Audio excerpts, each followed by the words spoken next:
What's up, Totem Pole Nation, and welcome back to episode 36 of the Recruiting Trail. As you can see in the title, the reason you're here, the JMU Dukes are who we are going over today.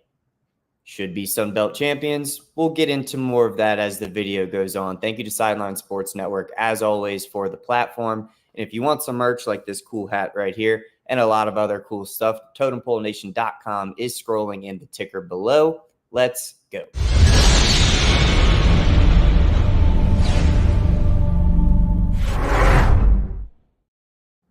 All right. JMU. 86th ranked class in the country according to On3 Recruiting, which I will preface the rest of this video by saying all of my data in this video is coming from On3 Recruiting. So if you have conflicting reports as to where a prospect is rated or what the class is ranked, all of that, take it up with On3. Let me know in the comments if ESPN or 24/7 or any other platforms have different ratings than what I give you. But just to let you know, that's where it's coming from. Like I said, 86th ranked class in the country. They are the 6th ranked class in the Sun Belt Conference. 19 commits, 18 of them being 3 stars. Now, before I get into the commits, let me share some sympathy. You guys got screwed. All right. Should have played in the Sun Belt Championship. And looking at the way that those two teams played, it turned into a blowout for Troy. But I think that, JMU competes and wins that game. I understand they already lost to App State, but I think all in all, JMU was a better team, should have won that. And I will also say that y'all's coach leaving just didn't seem right to me. It seemed like y'all were building something there. And maybe that's why, this class is at 86. Maybe it's why you guys had so many people enter the transfer portal already, is because the vision was under, Signetti, and now he's in Indiana. So we'll see how that goes long-term for y'all, but let's get into the top 5 commits of the JMU Dukes. Starting with 3-star cornerback Jaja Boyd, 5'10", 170 from Roman Catholic High School in Philadelphia, Pennsylvania. He's the 1,314th ranked player nationally, the 139th ranked cornerback, and the 35th player ranked in the state of Pennsylvania.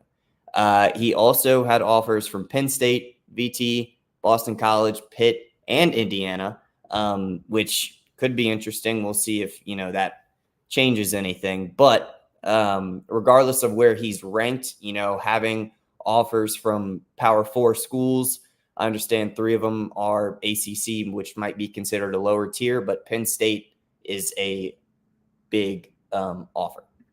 Next up, another 3-star cornerback, Milton Ferguson, 5'11", 165 from Green Run High School in Virginia Beach, Virginia.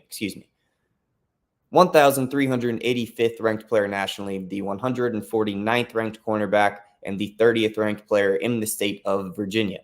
And to the same sentiment that I showed the number 1 player on this list, regardless of where his where his rankings are, he also had offers from Miami, Maryland, Virginia Tech, UVA, Boston College, Pitt, and Syracuse, which besides Maryland is an exclusively ACC offer sheet, but it's Power 4. Maryland also Power 4, so definitely a talent that some big schools wanted on their side is with the Dukes.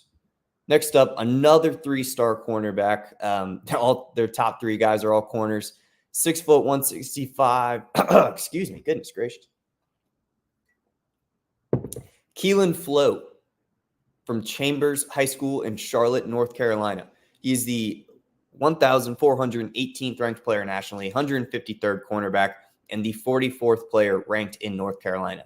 He actually decommitted from West Virginia and also had an offer from Virginia Tech as well. He chose the Dukes over both.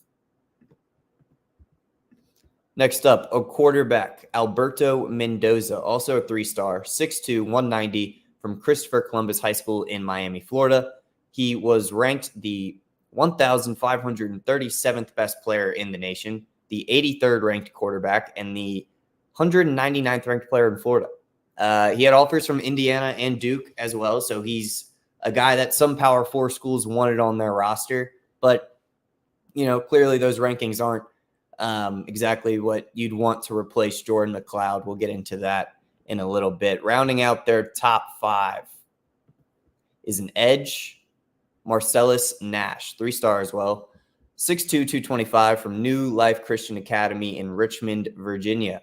1,553rd ranked player nationally, the 128th ranked edge, and the 37th player in Virginia.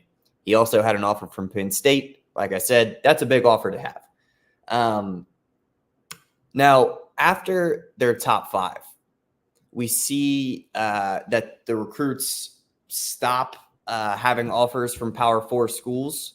So not what you want from the majority of your class when the vibe and the talk around JMU is that, like they could compete and all this, which they obviously can in the Sun Belt. But I think the aspirations of the school and the attention they got are bigger than the Sun Belt. So this is obviously not the way to start that process.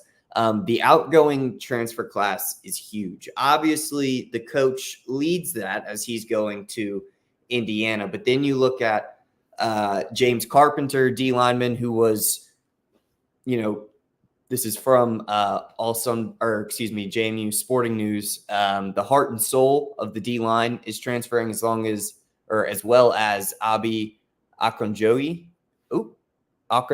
Excuse me for that. Both transferring. D end, Mikhail Kamara transferring. Cornerbacks, Chauncey Logan and Brent Austin transferring.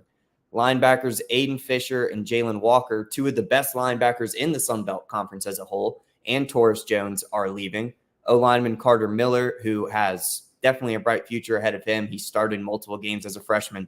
Tight end Zach Horton, running back Wayne Knight, and leading that pack is quarterback Sun Belt Player of the Year, 40-plus total touchdowns, 3,700-plus yards. Jordan McLeod is leaving. So I don't know if we're expecting another 1-loss season from them next year. They're going to have to hammer the transfer portal, obviously, and they're going to have to ace it. The issue is a lot of these schools are already getting their, commits from the portal, and it just opened. They don't have a coach that's leading that pack right now, or leading the hunt, I should say, in filling these obvious gaps that are made by these outgoing transfers with new guys. They don't have a coach that's really, heading the front when it comes to that. This JMU team had 17 players on the all Sun Belt teams. And according to Bennett Conlin, co-founder of JMU Sports News, 13 of those players are either out of eligibility or transferring. 17 guys on an all-conference team or first and second team is super impressive, but losing 13 of them, losing your coach and losing a lot of your staff is obvious. And I don't want to beat a dead horse here and this is not a negative video. I just think him leaving really set the JMU Dukes program back maybe a year or two when, I can only imagine what the class would have been on signing day if he would have stayed and, fulfilled the vision. How many of these players would be leaving if he was still the coach? All of those things come into, their factors. So, that's all I got for JMU. I'm sorry to end it on a negative note. But I do think I will say this to end it on a positive, or at somewhat of a positive note. Y'all got screwed out of the championship, should have played in it. And I honestly think that y'all would have won that championship game, regardless if you played Troy or App State. So that's what I've got. Thank you, Dukes, for watching. As always, thank you to Sideline Sports Network for the platform. We've got their Twitter. We've got the Sideline Sports Network JMU Twitter down there below. And let me reiterate, if you want some cool gear to support the boys, Totem Pole Nation, we got hats, we got hoodies, we got t-shirts, we got everything you need. TotemPoleNation.com. That's all I've got for you guys today.